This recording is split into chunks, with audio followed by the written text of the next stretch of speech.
বিয়ের কিছুদিন পরেই আমার স্বামী মারা যায়। তাই বাবার বাড়িতে ফিরে আসতে হয়েছিল। আমার মা নেই, অনেক বছর আগেই মা চলে গিয়েছিল। তারপর থেকে আমি বাবার সাথে থাকি। আমিই সব কাজ করি। ঘরের রান্না থেকে শুরু করে সবকিছু আমাকেই সামলাতে হয়। আমার বাবা খুব সাদাসিধে মানুষ। তার বন্ধুদের সাথেই সময় কাটাতে ভালোবাসেন। একদিন দুপুরে বাবা বলল, তার এক খুব কাছের বন্ধু আসবে আমাদের বাসায়। তিনি নাকি অনেকদিন পর আসছেন এবং রাতে আমাদের সাথেই থাকবেন। আমি কিছু বললাম না।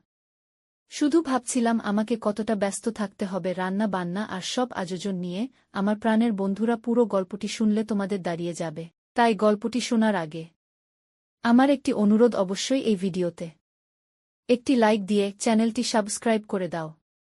বিকেলটা কেটে গেল কাজ করতে করতে। বাজার থেকে জিনিস আনতে হলো। আমি রান্নাঘরে ব্যস্ত হয়ে পড়লাম।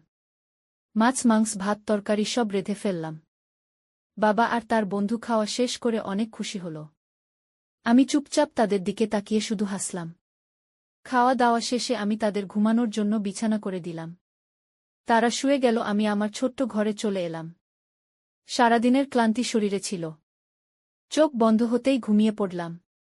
কিন্তু রাতের গভীরে আমার মনে হলো যেন কেউ আমার ঘরে ঢুকল।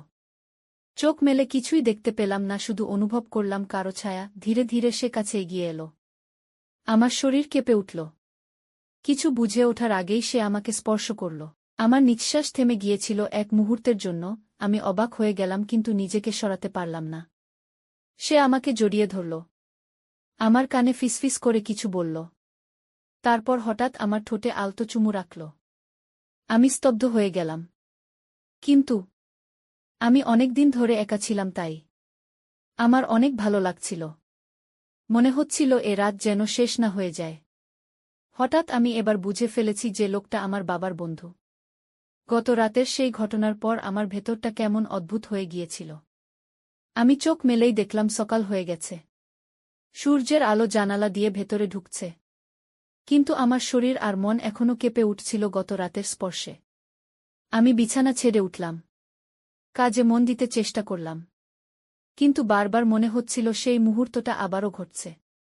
আমার ঠোঁটে যেন এখনও তার চুমুর উষ্ণতা লেগে আছে। আমি রান্নাঘরে ব্যস্ত ছিলাম। এমন সময় বাবার বন্ধু এসে দাঁড়াল দরজার পাশে। চোখে এক অদ্ভুত হাসি। আমি কিছু বলতে পারছিলাম না। মনে হচ্ছিল বুকের ভেতর সব কথা আটকে গেছে। সে ধীরে ধীরে এগিয়ে এলো। আমাকে বলল কাল রাতের জন্য ভয় পেতে না। সে শুধু আমার একাকিত্ব বুঝতে পেরেছিল। তার কথা শুনে আমার চোখে পানি চলে এলো। আমি কাঁপা গলায় বললাম, আমি অনেক দিন ধরে একা ছিলাম। সে আমার হাত ধরে ফেলল। আমি আর হাত সরাতে পারলাম না। তার চোখের দিকে তাকিয়ে থাকতেই বুকটা কেমন উষ্ণ হয়ে উঠল। আমার মনে হচ্ছিল এতদিন ধরে আমি যার খোঁজ করছিলাম সে যেন এই মানুষটাই। সেদিন দুপুরে আমি যখন একা ছিলাম তখন হঠাৎ সে আবার এসে দাঁড়াল। চারপাশে কেউ ছিল না। সে আলতো করে আমার চুলে হাত বুলিয়ে দিল। আমি চোখ বন্ধ করতেই তার বাহুর মধ্যে হারিয়ে গেলাম। মনে হচ্ছিল যেন পৃথিবীর সব কষ্ট দূর হয়ে গেছে। আমরা চুপচাপ দাঁড়িয়েছিলাম।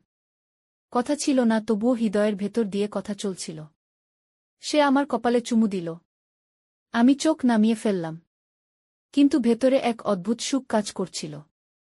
বিকেলের পর আমরা একসাথে বসে গল্প করলাম। আমরা দুজনেই হাসছিলাম। অনেক সহজ কথাও তখন খুব মিষ্টি মনে হচ্ছিল। আমি টের পেলাম আমাদের মাঝে এক অদৃশ্য টান তৈরি হয়েছে, যেটা আমি আগে কখনো অনুভব করিনি। রাত হলে সবাই ঘুমিয়ে পড়ল। কিন্তু আমার চোখে ঘুম আসছিল না। আমি বিছানায় শুয়ে শুধু ভাবছিলাম, সে কি আবার আসবে আমার কাছে, নাকি কাল রাতটাই ছিল একবারের মতো। হঠাৎ দরজা হালকা শব্দ করে খুলল। আমি চমকে তাকালাম। সে দাঁড়িয়ে আছে দরজায়। আমার চোখে চোখ রাখতেই সব প্রশ্নের উত্তর পাওয়া গেল। সে ধীরে ধীরে আমার কাছে এলো। আমার হাত ধরল। আমি নিজেকে সরাতে পারলাম না। তারপর সে আমাকে জড়িয়ে ধরল। আমি যেন আবার বেঁচে উঠলাম। আমি বুঝতে পারলাম এটা শুধু কোনো মুহূর্ত নয়। এটা আমাদের নতুন সম্পর্কের শুরু, যেখানে থাকবে বন্ধুত্ব, ভালোবাসা আর অনেক মিষ্টি অনুভূতি। এভাবেই আমাদের দ্বিতীয় রাত শুরু হলো। আমার মনে হচ্ছিল আমি আবার নতুন জীবন খুঁজে পাচ্ছি। একাকিত্ব ভেঙে আবার আলো ফিরে আসছে। দ্বিতীয় রাতের সেই ঘটনার পর সকালে ঘুম ভাঙতেই আমার মনটা কেমন আলো ঝলমল লাগছিল। আমার মনে হচ্ছিল আমি যেন নতুন কেউ হয়ে গেছি। বিয়ের পর যে ভালোবাসা আর স্নেহ আমি হারিয়েছিলাম সেটা আবার ফিরে এসেছে। আমি রান্নাঘরে নেমেই খেয়াল করলাম বাবার বন্ধু আমাকে দেখছে। চোখে তার অদ্ভুত মমতা আর হাসি। আমি চুপচাপ কাজ করছিলাম কিন্তু মনটা কাঁপছিল। কারণ আমি জানতাম আজ আবার কিছু নতুন হতে পারে। খাওয়া দাওয়া শেষে বাবা আর উনি গল্পে মশগুল হয়ে গেলেন। আমি এক কোণে বসে শুধু তাদের কথা শুনছিলাম। কিন্তু তার চোখ বারবার আমার দিকে চলে আসছিল। আমি চোখ নামিয়ে নিচ্ছিলাম কিন্তু ভেতরে ভেতরে আমি খুশি হচ্ছিলাম। বিকেলের দিকে বাবার বন্ধু হঠাৎ বলল সে একটু হাঁটতে যাবে। আমি কাপড় শুকাতে যাচ্ছিলাম তখনই সে বলল তুমি কি আমার সাথে যেতে চাও? আমি কিছুক্ষণ চুপ করে থেকে মাথা নাড়লাম। আমরা দুজন একসাথে বাড়ির পেছনের পথ ধরে হাঁটতে লাগলাম। পাখির ডাক আর হাওয়ার শব্দ মিলেমিশে এক অদ্ভুত পরিবেশ তৈরি করেছিল। সে ধীরে ধীরে বলল তোমাকে একা দেখে আমার খুব কষ্ট হয়। তুমি অনেক শক্ত মনের মেয়ে তবুও আমি জানি তোমার ভেতর কতটা শূন্যতা আছে। তার কথা শুনে আমি অবাক হয়ে তাকালাম। আমার চোখ ভিজে গেল। আমি বললাম আমি সত্যিই একা, আমি কাউকে পাইনি এতদিন। সে আমার হাত ধরল, আমি আর হাত সরালাম না। মনে হচ্ছিল এই হাতই আমার আসল ভরসা। হাঁটতে হাঁটতে আমরা একটা গাছের নিচে দাঁড়ালাম। সে আলতো করে আমার গালে হাত রাখল। আমার বুক ধকধক করছিল। আমি চোখ বন্ধ করে ফেললাম। তারপর অনুভব করলাম সে আমাকে বুকের সাথে জড়িয়ে ধরেছে। আমার মনে হচ্ছিল সময় থেমে গেছে। পৃথিবীটা যেন আমাদের চারপাশে ঘুরছে আর আমরা দুজন শুধু কাছাকাছি হয়ে দাঁড়িয়ে আছি। তার ঠোঁট আমার কপালে ছুঁয়ে গেল। সন্ধ্যার পর আমরা বাসায় ফিরে এলাম। বাবা কিছু বুঝতে পারেনি। কিন্তু আমার চোখে মুখে সেই দিনের আলো যেন স্পষ্ট বোঝা যাচ্ছিল। আমি আমার ঘরে বসে শুধু তার কথাগুলো ভাবছিলাম। রাতের খাবারের পর আমি বিছানায় শুয়ে পড়লাম। কিন্তু ঘুম এলো না। আমি জানতাম সে আসতে পারে। আমার বুক কাঁপছিল কিন্তু মন চাচ্ছিল আবারও তার কাছে যেতে। হঠাৎ দরজা খুলে গেল। সে ভেতরে এলো। আমার দিকে তাকিয়ে হাসল। আমি বিছানা থেকে উঠে দাঁড়ালাম। সে ধীরে ধীরে এগিয়ে এসে আমার হাত ধরল। আমরা দুজন একে অপরের চোখে তাকালাম। কোনো কথা ছিল না। কিন্তু আমাদের নিঃশ্বাসের সব কথা ভেসে উঠছিল। সে আমাকে জড়িয়ে ধরল আর আমি সম্পূর্ণ ভেসে গেলাম তার আদরে।